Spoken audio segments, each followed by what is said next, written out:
Bonjour à toutes et à tous, j'espère que vous allez bien. Je suis ravie de vous retrouver dans cette nouvelle vidéo. En ce moment, avec la période des fêtes, c'est vrai que c'est une période un petit peu plus propice à l'achat. Et du coup, j'ai pensé que ça pourrait être sympa justement de revenir avec une thématique de vidéo concernant le shopping et plus précisément du shopping de personnes minimalistes. Alors vous le savez, je suis moi-même minimaliste, mais on peut plutôt considérer que je suis une personne minimaliste modérée. C'est-à-dire que je cherche surtout à réduire ou à éliminer ce dont je n'ai pas besoin, sans pour autant renoncer à ce qui rend mon quotidien confortable et pratique. Donc dans cette vidéo, je vais vraiment vous partager mes astuces, mes conseils pour faire mon shopping en tant que personne minimaliste. Donc il y aura 8 astuces. Le premier conseil que je pourrais vous donner, c'est de faire des achats intentionnels. Qu'est-ce que cela signifie? Eh bien tout simplement, avant d'acheter, il va falloir vous questionner. Déterminer ce qui va apporter de la valeur ajoutée à votre vie. Donc c'est vrai qu'on a tendance à réfléchir plus facilement à de gros achats tels que l'achat d'une machine à laver qui va nécessiter un plus gros budget et on prête beaucoup moins attention à ces autres petits achats qui vont vite encombrer nos maisons. La deuxième astuce que je pourrais vous donner, c'est vraiment d'essayer de vous laisser du temps avant d'acheter certains articles, et je précise certains articles. Bien entendu, lorsque nous allons faire des courses pour acheter à manger, il n'y a pas besoin d'attendre 24 heures au moins pour y penser. Mais pour tous ces autres achats qui risquent d'être un peu plus compulsifs, vous voyez de quels achats dont je veux vous parler, eh bien là, je vous conseille de vous laisser un petit temps de réflexion. La réflexion, ça va vous permettre de distinguer le réel besoin et l'envie. Parce que parfois, il y a une grosse confusion. Donc avec cette méthode-là, vous allez vraiment limiter tous ces achats dits compulsifs. Le troisième conseil que je pourrais vous donner, c'est d'opter plutôt pour la qualité au lieu de la quantité. C'est vrai que quand on est minimaliste, on a besoin de moins de choses puisqu'on arrive à déterminer ses besoins. Et ça, c'est quelque chose que je vous recommande de faire. Vous allez faire énormément d'économies à plutôt opter pour de la qualité. Et je m'explique parce que c'est vrai que la qualité a un coût. Pas tout le temps, mais souvent ça nécessite un investissement supplémentaire. Ça, c'est quelque chose que j'ai vraiment compris aujourd'hui et je n'hésite pas à économiser pour m'acheter un article. Ça a été le cas notamment pour mon robot multifonction. J'ai attendu 1 an avant de pouvoir me l'offrir. Mais voilà, je suis très contente d'avoir investi dans cet appareil qui est de qualité et qui va me durer très longtemps. Et la qualité, en fait, c'est aussi voir sur du long terme. Et ça évite de devoir toujours remplacer sans cesse ces articles et de toujours repartir de zéro. Alors je vais vous donner l'exemple de la mode parce que ça a été mon cas pendant plusieurs années. C'est vrai que j'aimais bien suivre les tendances, j'achetais pas mal de pièces mais je n'avais pas les moyens d'investir non plus dans chaque vêtement. Donc finalement je me retrouvais avec pas mal de vêtements, certes, mais qui me duraient qu'une saison.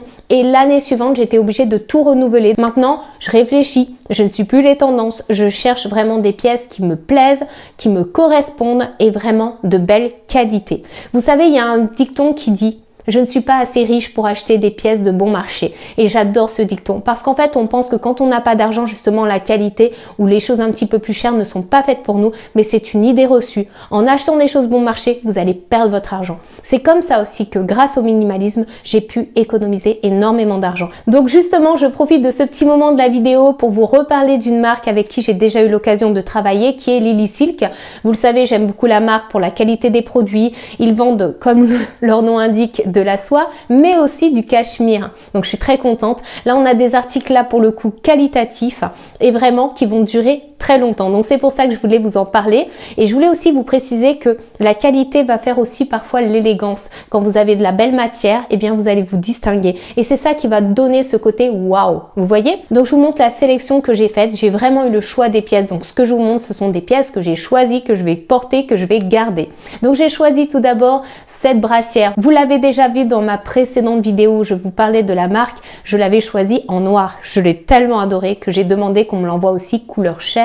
Pour ça, il y a un petit peu avec tous les vêtements. J'ai pas l'impression de porter un soutien-gorge et pourtant j'ai le maintien. Vous avez des bretelles assez larges. La petite nouveauté d'ailleurs, c'est qu'ils ont ajouté de nouvelles coques de remplacement, donc en taille EL. Si vous voulez, vous pouvez les changer. Vous pouvez aussi ne pas en mettre si vous n'aimez pas mettre des coques, c'est à vous de voir. Et sachez que c'est une taille unique, donc pas de prise de tête sur les tailles. Le deuxième article dont je voulais vous parler, c'est cette magnifique chemise. Je la trouve juste sublime. C'est de la crêpe de Chine. J'adore cette matière qui est mate. On a l'avantage de la soie, mais en même temps, il n'y a pas cette brillance que je ne veux pas forcément systématiquement lorsque notamment je porte des looks un peu plus casual. Donc pour un look casual mais en même temps chic, eh bien je vous recommande ce type de chemise. Mais cette chemise sera tout aussi adaptée pour un look plus chic en la mettant par exemple avec un pantalon à pince, pourquoi pas. Et ce que j'ai beaucoup aimé avec cette chemise, c'est le détail des boutons enveloppés. Il y a un autre avantage avec la matière en crêpe de Chine, c'est que ça se froisse beaucoup moins. Troisième article que j'ai choisi, et non pas des moindres, il était dans ma wishlist, figurez-vous, et là j'ai eu la chance de l'avoir, c'est un pull en cachemire. Vous savez, le cachemire, c'est d'une douceur, c'est tellement agréable à porter, ça ne pique pas. Ce pull est fin, mais je peux vous dire qu'il me tient vraiment chaud. En plus, on a un col roulé, donc c'est parfait pour moi. J'adore ce coloris, sachez qu'il y en a plusieurs sur le site, de toute façon, je vous mets le lien en barre d'informations. Sachez que le cachemire, tout comme la soie, ça a un coût. Et en fait, si vous voyez des articles qui coûtent vraiment pas cher, posez-vous toujours la question. Parce que le cachemire, c'est une laine qui est rare, qui est plus difficile à produire. Même pour faire un pull, il faut beaucoup de laine de cachemire. Donc c'est pour ça que ça coûte un petit peu plus cher. Donc voilà, comme je vous dis, parfois la qualité n'a pas forcément un coût plus élevé, mais parfois cela nécessite d'investir un petit peu plus. Donc si ça vous intéresse, si vous avez envie de vous faire plaisir, vous achetez peut-être un pyjama, parce qu'il y a d'autres choses sur la boutique, il y a du linge de lit.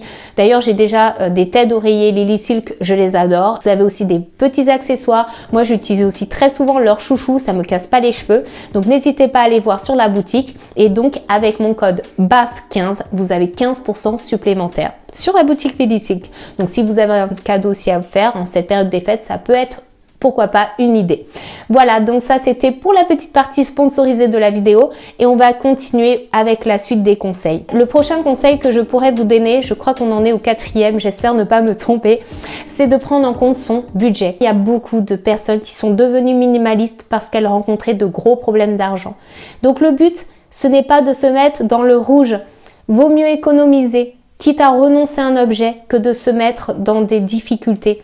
On est là pour se simplifier la vie, se sentir bien, et c'est vrai que les problèmes d'argent peuvent générer beaucoup de stress. Donc prenez bien en compte votre budget, posez tout à plat entre les dépenses obligatoires, je parle par exemple de faire les courses, payer le loyer ou un crédit immobilier, peu importe, et après voyez ce qui reste. Mais ne dépassez pas votre budget. Le 5e conseil que je pourrais vous donner, c'est de faire des listes. Le mieux, c'est d'avoir quelques listes efficaces et notamment pour faire les courses. Moi, c'est vrai que j'ai toujours une petite liste, comme ça me permet, dès que je vois qu'il manque un truc dans le placard, je le note dans mon téléphone. J'utilise l'application Notes, je ne sais pas comment vous faites, est-ce que vous êtes plutôt papier? Moi, c'est vrai que je trouve que c'est pratique, on peut noter les choses et les effacer par la suite. Et hop, je vais au magasin et je sais exactement ce dont j'ai besoin. Parce que quand on n'a pas de liste, eh bien, on a tendance à errer dans les rayons et puis on revient à la maison et puis finalement, qu'est-ce qu'on mange ce soir? Je sais pas en fait. J'ai acheté des gâteaux, j'ai acheté ci, ça et puis bon, finalement ça ne fait pas un repas. Donc je vous conseille de faire des listes. Et j'ai aussi des wishlists et j'aime beaucoup les wishlists parce que ce sont des projets, en fait des projets d'achat. Et ce qui est bien, c'est que là pour le coup on a ce côté laps de temps. On attend un petit peu avant d'acheter. Ça permet de vraiment considérer le besoin et l'envie. Parfois, ça peut être un petit peu les deux, mais il faut quand même que ce soit un besoin pour pas se retrouver encombré et perdre son argent. Et là, pour le coup, les wishlists, je les note dans mon planeur. Alors, pourquoi je fais ça? Parce que dans mon planeur, je considère qu'il n'y a pas que les choses à faire ou le travail qu'il faut y noter. Il y a aussi les récompenses. Est-ce que vous aussi, vous faites des listes? Est-ce que vous faites des wishlists? Je vous en partage parfois sur Instagram. Je vous fais des petites compositions. J'aime bien faire ça, donc n'hésitez pas à me retrouver là-bas. Mon prochain conseil, ça va être de prioriser les achats. C'est très bien de faire des wishlists notamment, mais on ne peut pas toujours tout s'acheter sur le moment. Donc il va falloir attendre et peut-être prioriser certains achats. Donc ce que je fais, c'est que moi, par exemple, dans ma wishlist, il y a écrit paire de Converse. Je vais pas l'acheter maintenant. Concrètement, c'est pas le moment de les porter. Je vais plutôt opter pour une paire de Veja, pourquoi pas, qui sera plus adaptée à la saison. C'est pareil, vous n'allez pas prendre, je ne sais pas, un bikini en plein hiver, optez plutôt pour le manteau. Enfin, voilà, peu importe. Si vous avez déjà un sac et vraiment vous ressentez le besoin d'un autre, mais que ce sac peut quand même vous contenter, laissez ça de côté et peut-être que au bout d'un certain temps, finalement, ce sera limite une envie et plus forcément un besoin et vous allez l'éliminer de votre wishlist. Donc c'est bien de prioriser, de voir vraiment les besoins au moment T, voir ce qui s'adapte aussi à la saison. Acheter en ligne, je trouve que c'est beaucoup plus simple et ça évite de laisser ses yeux se poser sur d'autres objets dont on n'aurait peut-être pas besoin. Donc moi je préfère acheter en ligne parce que quand on achète en ligne, on a l'idée exacte de ce que l'on cherche en fait. que quand on est en magasin, on regarde un petit peu partout et puis on se laisse très vite tenter. Et puis parfois il y a des promotions, mais des promotions sur des objets dont on n'a pas forcément besoin. Donc acheter en ligne, c'est bien plus pratique. Moi je gagne du temps parce que souvent en magasin il n'y a pas ma taille, donc ça m'embête. C'est pareil pour les pointures. J'y suis allée il n'y a pas longtemps, c'était encore le cas. Je me suis dit j'ai encore perdu mon temps. Donc je préfère faire mes achats maintenant en ligne et c'est un conseil que je pourrais vous donner. Là je vous dis que c'est vrai que quand on est en magasin, on peut être tenté par des offres promotionnelles. Je vous dis pas qu'il faut pas profiter de ces promotions. D'ailleurs, c'est vrai qu'il y a certains minimalistes qui sont un petit peu contre le Black Friday ou des périodes de soldes. Je le comprends. Moi, pas du tout. Bien au contraire, si on peut avoir un article moins cher, pourquoi pas profiter de cette période. D'ailleurs, mon robot multifonction, je l'ai acheté pendant le Black Friday. Le piège, en fait, c'est d'acheter ce dont on n'a pas besoin. Mais si on part avec une idée précise en tête et que l'objet est en réduction, donc on recherche s'il est en promotion pendant ces périodes assez intéressantes, eh bien, pourquoi pas? Enfin, je comprends pas, en fait, pourquoi ne pas acheter quelque chose de moins cher et d'en profiter. Donc voilà, en fait, c'est pas une période promotionnelle qu'il faut rejeter comme le Black Friday ou les soldes. C'est plutôt notre façon d'acheter. C'est plutôt vraiment partir de l'idée d'un vrai besoin et de rester focus sur cette idée-là. Mon dernier conseil, ça va être plutôt de s'orienter vers des objets dits polyvalents. D'ailleurs, j'aimerais bien vous faire une vidéo dédiée sur cette thématique-là. En fait, la polyvalence, ça vous permet de gagner de la place déjà. J'ai l'exemple justement concret, mon robot multifonction m'évite d'en avoir plein d'autres. Donc, je préfère investir dans cette grosse machine que d'acheter plein de petits robots qui au final me coûteraient peut-être même plus cher et prendraient surtout beaucoup trop de place. Le polyvalent c'est très bien, parfois on a l'impression d'investir un peu plus mais au final on s'y retrouve économiquement encore une fois.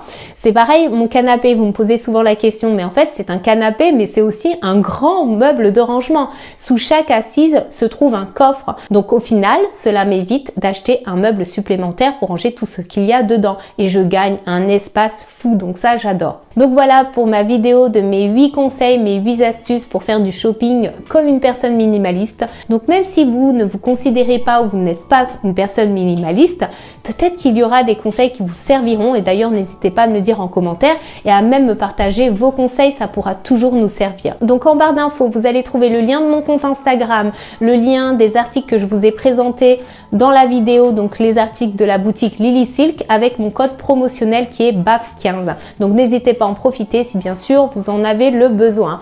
Je vous remercie beaucoup d'avoir regardé cette vidéo. On se retrouve donc en commentaire et je vous dis à très bientôt. Ciao tout le monde.